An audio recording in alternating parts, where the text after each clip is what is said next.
On a quiet afternoon in Los Angeles, the sun bathed the city in a golden hue. The streets buzzed with life, cars honking, people chatting, and the scent of fresh coffee lingering in the air.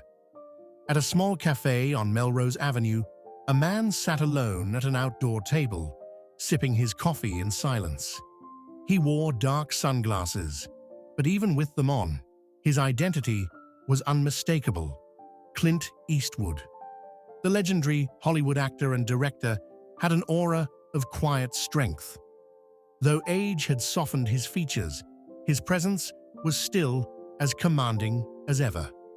Passers-by stole glances, whispering among themselves.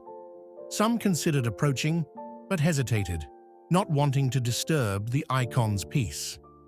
Across the street, Kevin, a man whose life had taken a downward spiral, stood unnoticed. His clothes were layered and worn, his hair unkempt, and his eyes heavy with exhaustion. He had been living behind a dumpster for weeks, surviving on scraps. His stomach growled. It had been 2 days since his last proper meal. He scanned the cafe, hoping for a kind face, but people either ignored him or looked away. His gaze landed on Clint Eastwood. Would a man of such stature care about someone like him? Desperation outweighed pride. Taking a deep breath, Kevin crossed the street. Each step felt heavier than the last. He reached Clint's table, hesitant and uncertain. "Sir, can you spare $1?" His voice was barely above a whisper. Clint slowly removed his sunglasses, revealing sharp eyes that studied Kevin with quiet intensity. The silence stretched. Kevin shifted uncomfortably, regretting his decision to ask. Just as he was about to apologize and walk away, Clint leaned back in his chair and said, $1, huh?" His voice was calm, measured. Then, with the faintest hint of a smile, he added, "Sit down. Let's talk." Kevin hesitated. Was this some kind of joke? But there was no mockery in Clint's gaze, just curiosity. He slowly pulled out a chair and sat, feeling exposed. He placed his small cardboard sign on the table, turning it away as if ashamed. For the first time in a long while, someone was truly looking at him, not through him. "I don't usually do this," Kevin admitted, his voice raw. "I don't like asking for help. I've been trying to find work, but it's harder than I thought." Clint didn't interrupt. He simply listened, something few had done for Kevin in years. Encouraged by the silence, Kevin continued, "I used to be a contractor, had my own crew, steady work. Then the recession hit. Jobs dried up, savings ran out. First came the late notices, then the eviction." He swallowed hard. "Funny, right? Spent my life building homes for others. Now, I don't even have a roof over my own head." A hollow laugh escaped his lips, but Clint remained silent, his eyes thoughtful. Shame crept into Kevin's voice. "I know you probably get asked for things all the time. I don't mean to be another guy with his hand out. I don't know what else to do anymore." Clint leaned forward, resting his elbows on the table. The world around them seemed to slow down.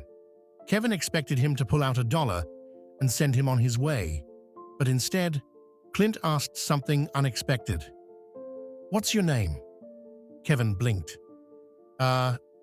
Kevin." Clint nodded. "Kevin, I've played a lot of roles in my life. Cowboys, soldiers, detectives. If there's one thing I've learned, it's that every character has a story. Good, bad, ugly. It doesn't matter. What matters is how they carry it." Then he asked, "So, Kevin?" Kevin stared at him, struggling to comprehend the question. "Next chapter?" he echoed. Clint nodded. "You're still here, aren't you? Breathing, talking, asking for $1. That means your story isn't over yet. So, what's next?" A lump rose in Kevin's throat. He hadn't thought that far ahead in a long time. Survival didn't leave much room for long-term planning. I don't know, he admitted. I guess I just want to make it through the day. Clint's eyes narrowed, not in anger, but in thought. That's not a chapter, Kevin. That's a sentence. You need a chapter, a real one, something to build on.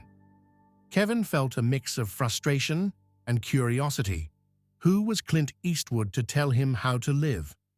But there was something about the way he spoke. It wasn't just a lecture. It was an invitation to think differently. Reaching into his pocket, Clint pulled out his wallet. Kevin's heart sank. Here it comes. The dollar, the dismissal. But instead of cash, Clint slid a business card across the table. Go here, he said. It's a shelter run by a buddy of mine. They'll help you get cleaned up, find a job, maybe even a place to stay. But it's up to you to take the first step. Kevin stared at the card, his hands trembling. Why? He asked. Why are you doing this? Clint's expression softened. Because someone did it for me once, and I wouldn't be sitting here if they hadn't. Kevin wandered the streets, the business card still clenched in his hand. He caught his reflection in a shop window. Tired, worn, defeated. But for the first time in years, there was something else in his eyes, a flicker of determination. He made a decision. He would go. At the shelter, the staff welcomed him without judgment. They didn't see a statistic. They saw a person. Days turned into weeks. Kevin found work at a warehouse, saving money until he could afford a small apartment. It wasn't much, but it was a roof over his head. Through it all, Clint's words stayed with him. One night, Kevin wrote Clint a letter, thanking him. Months later, in a quiet office far from Melrose Avenue, Clint received the letter. He read it carefully, a faint smile tugging at the corners of his mouth. He folded it neatly and placed it in a drawer where he kept other mementos from his life. For Clint, it was never about recognition. It was about paying forward the compassion he had once been shown. But Kevin's story didn't end there. Inspired by his journey, he started volunteering at the same shelter.